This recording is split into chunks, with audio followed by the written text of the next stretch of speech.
Sejam bem-vindos à 10ª edição da Manazine, uma edição especial não só porque chegamos à 10ª edição, mas também porque vamos falar de eleição, como a gente tinha combinado, né?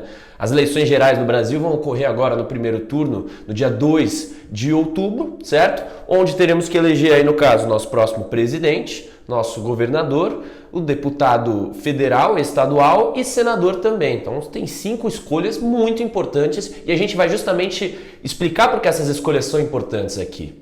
E é justamente nisso que a gente vai se debruçar hoje.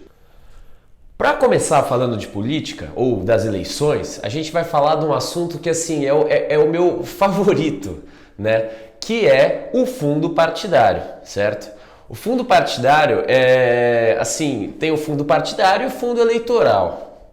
Eu, particularmente, eu sou contra os dois. E vocês vão entender até por quê, inclusive, tá? Então vamos começar. O fundo partidário, ele é composto por multas e penalidades em dinheiro, né? Aplicadas de acordo com o Código Eleitoral. Então, é daí que surge esse dinheiro. Mas também tem outras leis, né, vinculadas à legislação eleitoral, além de doações de pessoas físicas, né, feitas por meio de depósitos aí, diretamente em conta específica, né, destinada para isso. Fora o dinheiro que a União, né, seja aí o governo, literalmente reserva para isso. Tá? Então, a minha crítica aqui, que eu já faço, que é o seguinte: a gente tem uma parte do dinheiro, dos impostos aí do contribuinte, que é reservada só para partidos, né? E depois para as eleições, que é o fundo partidário e o fundo eleitoral. Basicamente isso, né? Você aí tá pagando, né? Não te perguntaram se você queria dar o tanto de dinheiro que é dado, que eu vou falar, inclusive agora, né? Mas vamos voltar um pouco, que a legislação ela estabelece que 5%, né, do fundo partidário ele tem que ser distribuído em partes iguais, né, a todos os partidos que tenham, né, seus estatutos registrados aí no TSE, que é o Tribunal Superior Eleitoral. Os outros 95% do fundo são repartidos às legendas, né, na proporção dos votos obtidos por cada uma dessas legendas, na última eleição geral, né, para a Câmara dos Deputados. Então aí já também reforça um outro ponto: a importância da votação para deputado, certo? Basicamente você está escolhendo não só o cara que vai ministrar essas leis, né, trabalhar lá no legislativo, mas também você está basicamente escolhendo para qual partido vai ser destinado esse dinheiro aí do fundo partidário, certo? O fundo eleitoral ele é amparado, né, por algumas leis criadas aí em 2017. E agora ele tem a proibição de doação de pessoa jurídica, né, estabelecida numa decisão, nessa de 2017, pelo Supremo Tribunal Federal. Ou seja, hoje o fundo eleitoral é uma das principais fontes de receita para os partidos, né, realizarem as campanhas eleitorais. Agora, assim, o montante dos recursos então do fundo eleitoral é distribuído da seguinte forma: vou explicar para vocês. 2% é igualmente entre todos os partidos. Aí 35% é entre os partidos com ao menos um deputado, 48% entre os partidos na proporção do número dos deputados, mais uma vez importante aí ressaltar, né, quem você vai escolher para deputado, e os outros 15% entre os partidos na proporção do número de senadores, certo? Então também, mais uma vez, a importância de quem você vai escolher para senador. O fundo partidário também pode ser usado para finalidades eleitorais, certo? Então, se o partido tem uma grana lá, ele pode usar, certo? Queimar essa gordura. Juntos, né, os recursos públicos nesse ano, né, gastos com essa brincadeira toda de fundo eleitoral, são 6 bilhões de reais.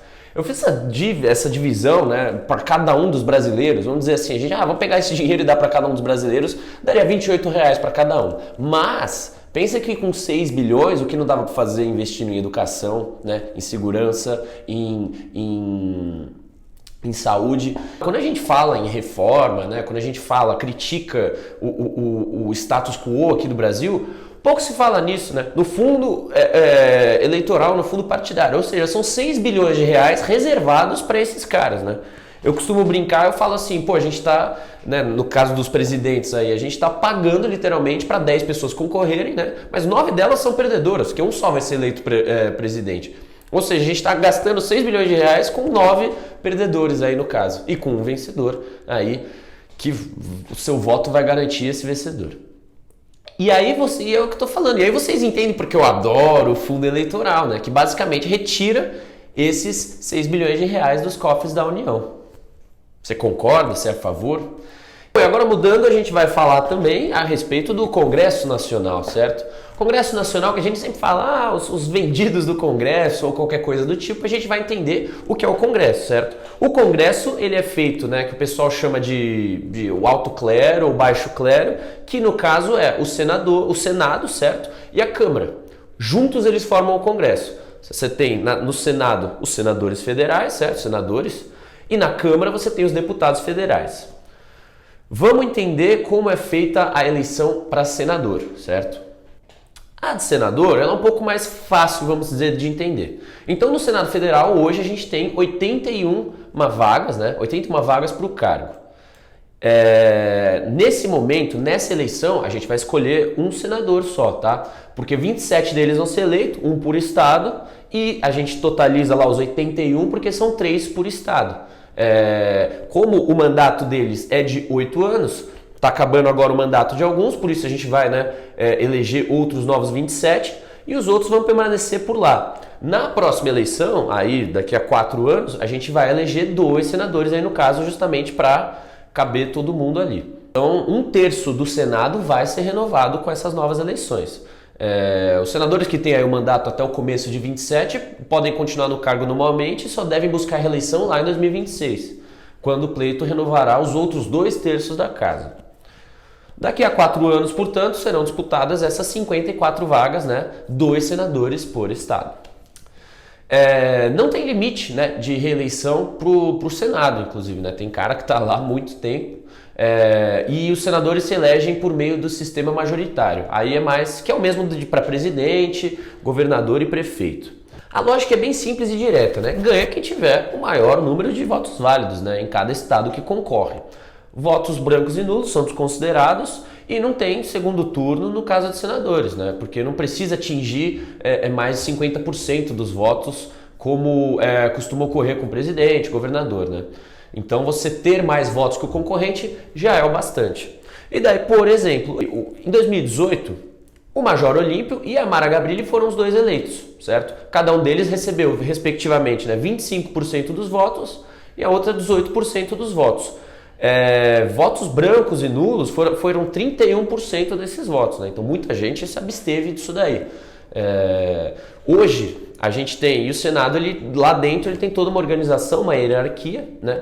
Hoje o presidente do Senado é o Rodrigo Pacheco, do PSD, partido do Gilberto Kassab.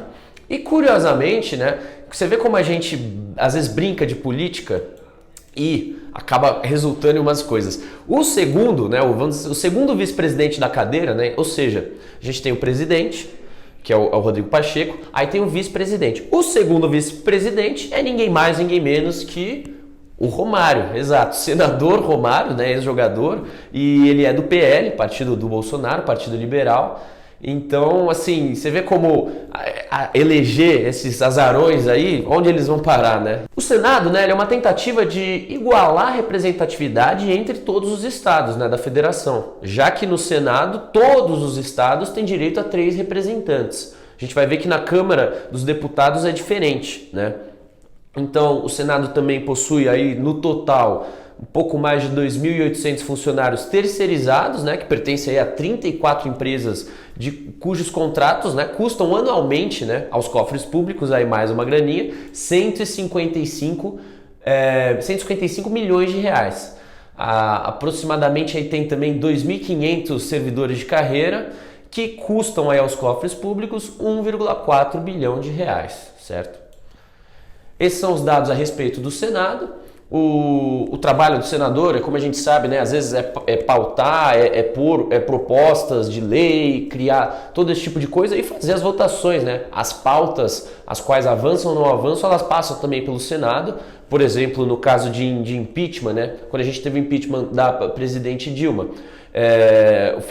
primeiramente foi votado na Câmara, certo? Aí mais uma vez a importância de quem representa os seus ideais lá dentro. E depois foi votado no Senado, né? Então, assim, o Senado é o alto clero do Congresso Nacional. Mas vamos entender agora um pouco mais sobre o baixo clero, ou seja, a Câmara dos Deputados. A Câmara dos Deputados é composta por 513 deputados, né, que através do voto proporcional são eleitos, né, a exercer cargos de 4 anos. Senadores são 8. Atualmente o presidente do deputado, atualmente o presidente da Câmara é o deputado federal Arthur Lira, né, filiado ao Progressistas, o PP do estado de Alagoas. Os deputados federais, eles representam o povo, né? Essa é a ideia a partir disso, ou seja, a bancada de cada estado, né, na Câmara é proporcional à população dela, é diferente do Senado. No Senado a gente tem 3 senadores para cada estado, na Câmara dos Deputados é proporcional à população, ou seja, São Paulo, que é aí um dos estados mais populosos, vai ter mais deputados federais. Mesmo assim, né, apesar disso, nenhum estado pode ter menos de 8 deputados e nenhum outro estado pode ter mais de 70 deputados, certo? Lembrando que são 513 deputados que compõem a Câmara toda. A eleição dos deputados, é o que eu falei, é um pouco mais complicada porque ela acontece por meio do sistema proporcional, né, que também é aplicado nas eleições para deputado estadual. Então, distrital e vereador também é o mesmo esquema. Então, é importante entender primeiro o que eles chamam do coeficiente eleitoral. O coeficiente eleitoral é o que vai decidir quais partidos terão direito a ocupar as cadeiras, né, da Câmara. Esse valor varia em cada, né, unidade federativa e é obtido por meio da divisão do número total de votos válidos pelo número de vagas em disputa. Então, vou dar um exemplo aqui. Por exemplo, em São Paulo, a gente tem 70 vagas. Suponhamos, né, que em São Paulo a gente vai ter um total aí de 700 mil votos válidos, certo? Para a corrida de 70 vagas. Eu pus esses números para ficar redondinho, né? A gente pega, então, a gente divide 700 mil por 70 e a gente vai ter o coeficiente eleitoral, que no caso são 10 mil, certo? Sendo que, então, vamos entender. O partido A conseguiu 300 mil votos. Já o partido B alcançou 100 mil. E o partido C atingiu outros 300 mil, certo? Então, o A 300, o B 100 e o C 300 também. Dessa forma, o partido A e C, eles podem ter vagas, né, na Câmara, mas o partido B não, né? Mesmo que conte com um candidato que tenha recebido a maioria dos votos, certo? A crítica que vem a esse sistema é que tem cara que às vezes vai ter uma votação irrisória, mas mesmo assim pode ser eleito. Por quê? Porque o partido dele puxou muito voto. Isso ocorre porque esse sistema ele valoriza as bancadas dos partidos e não simplesmente as candidaturas pessoais, como é no caso do Senado. Assim, para definir o número total de vagas a serem preenchidas, né, por determinado partido, os votos de todos os candidatos e os votos de todos da legenda são contabilizados, juntos e agregados. Após a determinação aí do número de vagas, né, para cada partido, os políticos são nomeados para cada vaga partidária, certo? Dessa forma, um partido pode conseguir muita cadeira no Congresso devido à grande votação de um único político, né, que são os chamados puxadores de voto. E além disso, né, os votos de todos os eleitos, os não eleitos do partido também podem ser transferidos para quem está lá em cima, certo? O que ajuda a aumentar a bancada do partido, certo? É um pouco confuso isso. E agora a gente entende, né? Por exemplo, o Tiririca, né, foi eleito em 2014, se eu não estiver enganado, foi um baita puxador de voto. Muita gente votou nele em protesto.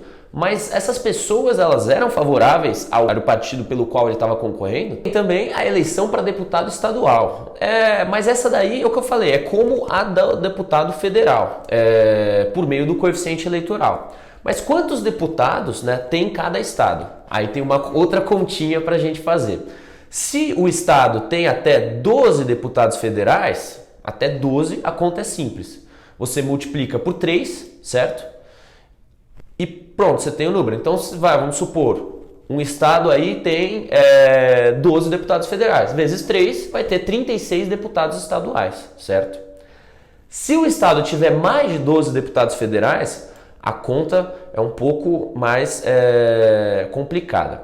Você, até o 12º deputado, né, você multiplica por 3, ou seja, vai dar os mesmos 36, mas do 12º em diante, você soma um, certo? Por exemplo, um estado que tem 16 deputados federais, né? Como é o caso de Santa Catarina. A conta vai ser, no caso, 12 vezes 3 mais 4, certo? Porque a gente multiplicou esses 3 e somou 4 a partir do 12º, né? 12 para 16, 4, ou seja, nesse caso eles teriam aí 36 mais 4, 40 deputados estaduais. Usando ainda como exemplo São Paulo, para ficar mais claro, são 70 vagas para deputado federal. Ou seja, o cálculo é 12 vezes 3, né? 36 e 58, né? A gente tira 70 menos 12, 58 e soma-se então esse 58, né? A partir do 12º. Portanto, são quantas vagas? Fez a conta? São 94 vagas para deputado estadual. Só em São Paulo, para vocês saberem, 2.000 pessoas se candidataram a ser deputado estadual por São Paulo. Vão concorrer a essas 94 vagas. Basicamente é assim que funciona o Senado, a Câmara Federal e também aí a Câmara Estadual, que no caso é a Assembleia Legislativa. Então, eu reforço a vocês a importância do voto, não só do carinho, do rosto aí ao qual você às vezes é familiarizado, mas também ao partido, né? Porque caso você vote só pensando na pessoa, eu gosto de fulano, mas eu não gosto do partido dele. Então repensa seu voto, porque o seu voto, né, nessa pessoa pode sim favorecer e muito o partido dela, que depois vai formar maioria na bancada do Congresso e depois vai aprovar ou não aprovar leis a quais você gostaria que fossem aprovadas e por aí vai. Bom, como vocês veem a volta de vocês, não se fala de outra coisa a não ser política e eu acho curioso que nessas eleições as pessoas estão mais receosas de falar, né? Antigamente a gente falava, não, vou votar em fulano, ciclano, e existia um debate ali saudável. Hoje a gente se separa, né, por vou votar na esquerda, vou votar na direita, e o Brasil está cada vez mais polarizado. Tão polarizado que a gente tem uma guerra de narrativas, uma guerra de informação, né, que até dificulta o próprio eleitor de se informar corretamente. Como é que eu sei que isso é verdade? Como é que eu sei que isso é mentira? Para isso, eu entrevistei o professor de jornalismo Fernando Pereira e ele contou um pouco dessa guerra midiática e o que proporcionou tudo isso. Vamos ver então como foi essa conversa com ele. Estamos aqui então agora para entrevistar o professor, mestre e jornalista Fernando Pereira.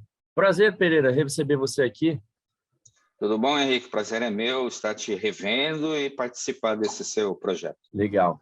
Pereira, aqui eu queria conversar com você a respeito assim das eleições num plano maior, mas também eu queria falar a respeito do desafio do trabalho do jornalismo ao longo desse período, né?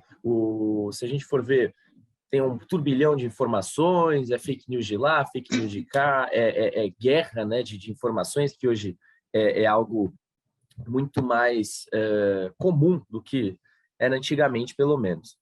Então, o jornalismo mudou e muito nos últimos anos. Os veículos que antes eram questionáveis, né, a gente vai pegar a TV, por exemplo, rádio, né, hoje eles já têm sua credibilidade em jogo quando são questionados pelo próprio presidente, por exemplo. O que mudou na mídia que possibilita todo esse comportamento? Bom, eu acho que, inicialmente, as novas formas de comunicação vieram para somar e, ao mesmo tempo, criar esse turbilhão de incertezas que o público em geral tem, que mídia que eu vou ouvir, que mídia que eu vou ler, que mídia que eu vou acreditar.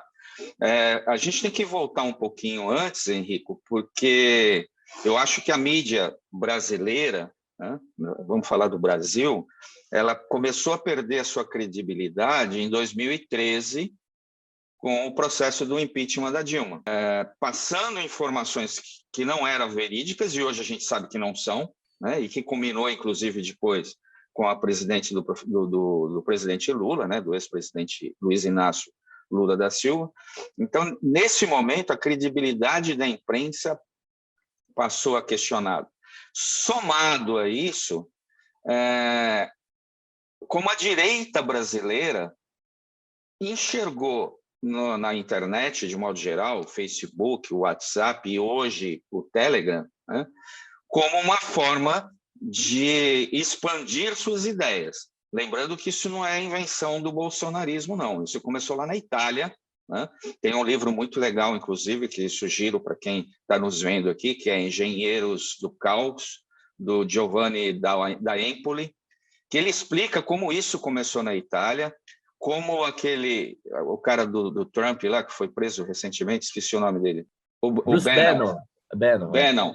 Como ele entendeu essa jogada toda e auxiliou, inclusive, na eleição da Itália, e levou isso para os Estados Unidos, e aí acabou, né? Os queridos filhos do senhor presidente da República vendo no Bannon aí um mentor, né? Não podemos nos esquecer também do Olavo de Carvalho. Então, como que a direita brasileira enxergou nesses novos meios de comunicação uma maneira de disseminar suas ideias, fossem elas ideias reais ou disseminando fake news, como não sei se podemos falar aqui, a mamadeira de piroca e o kit gay, né? Então, a imprensa brasileira, que já não tinha a credibilidade esperada, ficou eu diria, no limbo da informação. Tentava informar, mas ninguém mais estava prestando atenção. Por outro lado, Henrique, eu não sei nem se você vai perguntar, mas eu já vou emendar na resposta. Com a pandemia, a imprensa brasileira voltou a ter credibilidade. Porque se não fosse a imprensa brasileira, o trabalho sério de boa parte dos jornalistas, nós teríamos uma quantidade de mortos muito maior. É aquilo, né? A gente vê muito em aula, né? Pós-modernidade, né? Vamos discutir a pós-modernidade. E a pós-modernidade, acho que a principal característica hoje é as pessoas viverem dentro dessa bolha e se recusarem a conseguir informações de fora dessa bolha. É a famosa caverna do Platão, né? Bom, perfeito. A caverna de Platão, exatamente. Mas aí, quando a gente traz essa questão toda para o caso, né? Porque isso daí é o status quo que a gente vive, né, mediante informações, aí, por exemplo, a pandemia, né? Que tinha também disseminação de informações aí falsas. No caso das eleições, né, quando a gente traz para as eleições, o jornalismo ele tem um papel de moderador, né? Como alguns chamam aí de quarto poder. Mas, ultimamente, os ataques aos jornalistas estão crescendo, né? Como uma tentativa até de invalidar os seus trabalhos. E, inclusive, a gente teve aí o caso mais recente e prático, essa vergonha que passou lá o deputado Douglas Garcia com a jornalista Vera Magalhães. Essa técnica, né, de querer invalidar, ela já é uma velha conhecida, né? Ou ela ganhou corpo nas últimas eleições, quando, pelo menos aí no Brasil, a gente começou a ter a ideia do que são as fake news. Eu acho que é uma velha conhecida, né? O jornalismo nos Estados Unidos é pródigo em casos de jornalistas que foram atacados e de forma a descredibilizá-los junto à opinião pública. O caso do Watergate, por exemplo, os dois lá, que eu não vou lembrar o nome, eu estou com 63, a cabeça já está falhando, mas houve uma tentativa do governo Nixon, em todos os sentidos, de descredibilizar aqueles dois caras que investigaram a fundo e que acabou culminando com a renúncia, né, o impeachment. Eu não lembro se foi renúncia ou impeachment, acho que foi impeachment, do Richard Nixon. Então, isso sempre existiu. O que acontece é que, no Brasil, isso ficou mais exacerbado com a atuação da direita brasileira. Para quem estuda história e estuda a história do jornalismo, vê assim, muitas semelhanças com o que a imprensa passou na Itália no início do fascismo, com Mussolini, e depois com Hitler na Alemanha nazista. E para ser mais recente, o que aconteceu na Hungria recentemente, o que aconteceu na Turquia, né, que culminou nos países árabes lá com a Primavera Árabe, né? Então, esses ataques sempre surgiram, mas no Brasil tem assim se tornado horripilante, né? Mas a imprensa hegemônica brasileira está colhendo os frutos do que plantou. que essas pessoas estão aí hoje no Congresso, nas assembleias, porque a imprensa apoiou. A imprensa deu pano, passou a mão, né? Então, de novo, eu não aceito, né? Sabe, de jeito nenhum, mas que a imprensa está colhendo o fruto do que plantou, tá. E é curioso isso, a gente fala porque a imprensa, de fato, assim, quando ela pende para um lado, né, é aquela história, se ela resolve entrar na briga, ela sempre acaba saindo perdendo, porque causa essa dimorfia, e vamos dizer assim, esse morfismo que criou um monstro ao qual hoje tem que juntar todas as forças para derrubar, vamos dizer assim por dizer. Mas eu acho curioso, você até citou a Primavera Árabe, a Primavera Árabe, quando a gente fala, por exemplo, das mídias sociais, das redes sociais e dessa união que ela pode também proporcionar, né? A gente fala muito do afastamento que ela causa, mas ela também traz a união, traz aproximações, né? Quando a gente traz até conceitos, né, como da aldeia global, enfim. É curioso como no Brasil ela não tem o mesmo efeito, né? Quando a gente traz aqui para estudar a nossa realidade, no Brasil, em vez dela unir, né? Ela une, na verdade, ela chega a unir a direita. Por que na esquerda, ou pelo menos nos outros espectros aí, o efeito não acaba sendo o mesmo, né? De união em prol de um, né? De união em um prol comum, assim. No Brasil, acho que a última vez que aconteceu isso de forma generalizada, né, pegando todos os públicos, foi a partir de 2003, né, lembra? Por 2 centavos a mais, a passagem de ônibus em São Paulo. 2013, foi aquele né? Isso. 2013 que explodiu, né? E aí a direita, pegando carona, né, acendeu, né, subiu, né? Veio no patamar superior. O que está acontecendo, Henrico, é que a esquerda do Brasil, ou mesmo centro-esquerda, ainda não tinham entendido como utilizar esses instrumentos. Ponto. A grande sacada do Lula nessas eleições foi ter trazido para os seus quadros o Jannone, que é um cara que entende muito do riscado. Tanto é que ele foi eleito pela internet, né? Deputado mineiro, ele foi eleito pela internet. E o Jannone sabe mexer com isso. Então, acho que a grande sacada da equipe do presidente Lula foi ter trazido o Jannone para os seus quadros. É interessante isso quando a gente fala de fake news, né? Porque eu queria entender também, assim, fake news é tudo aquilo que eu não acredito, né? Ou, melhor dizendo, porque essa palavra, né, que deveria tanto ajudar o jornalismo, na verdade, dificultou ainda mais o trabalho do jornalista ou do jornalismo, porque tudo aquilo que daí vai contra o que eu acredito, ou contra, não sei, é fake news, é fake news. Em contrapartida, gerou emprego para um monte de jornalista, dada a enorme quantidade de agências de checagem, né? Então, eu acho que o jornalismo fica, de certo modo, prejudicado quando tem que, num segundo momento, fazer uma checagem 3, 4, 5 vezes maior, né?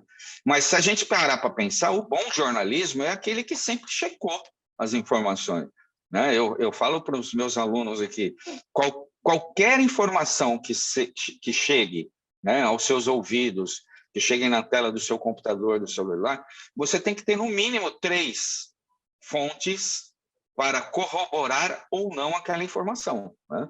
Então, eu acho que é simplesmente ser jornalista. O problema também é que boa parte dos jornalistas hoje é jornalista que fica atrás de uma tela de computador e não sai na rua para fazer apuração, né? Então, quando você sai na rua para fazer apuração, quando você vai conversar olho no olho com o entrevistado, com a fonte de informação, as coisas ficam mais claras e mais interessantes de você divulgar e até desmentir as fake news.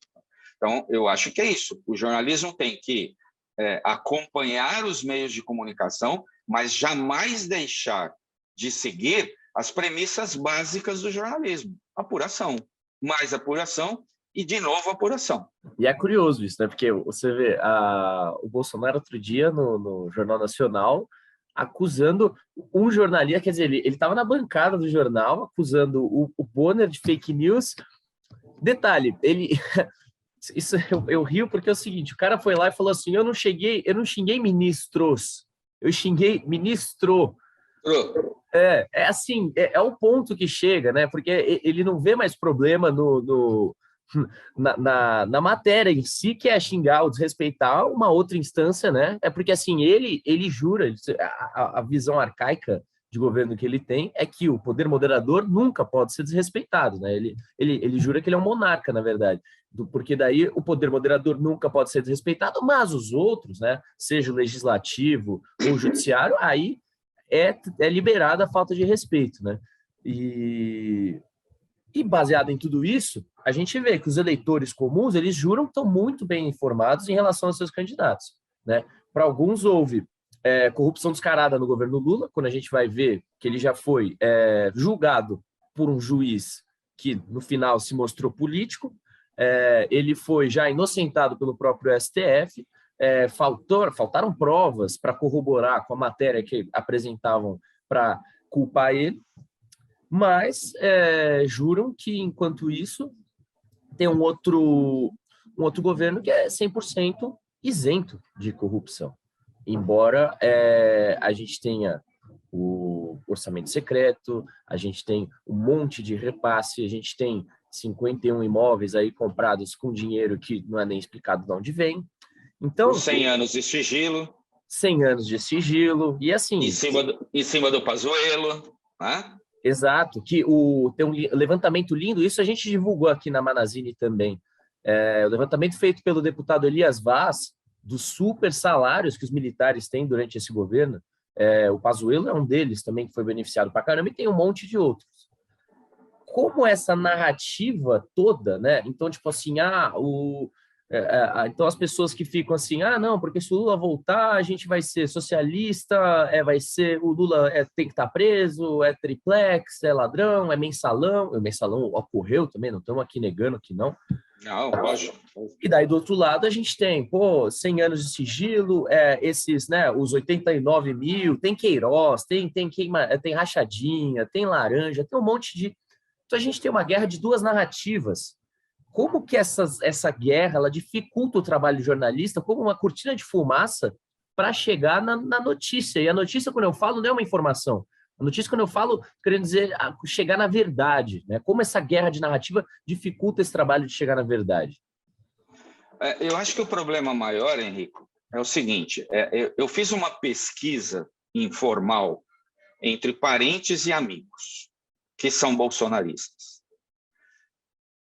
Estimulados pelas redes sociais, Facebook, Instagram e agora Telegram, eles não assistem Rede Globo, eles não leem Folha de São Paulo, eles assistem TV Record, a Rede TV, ouvem a Jovem Pan e leem o jornal lá, o Oeste, é Oeste, né?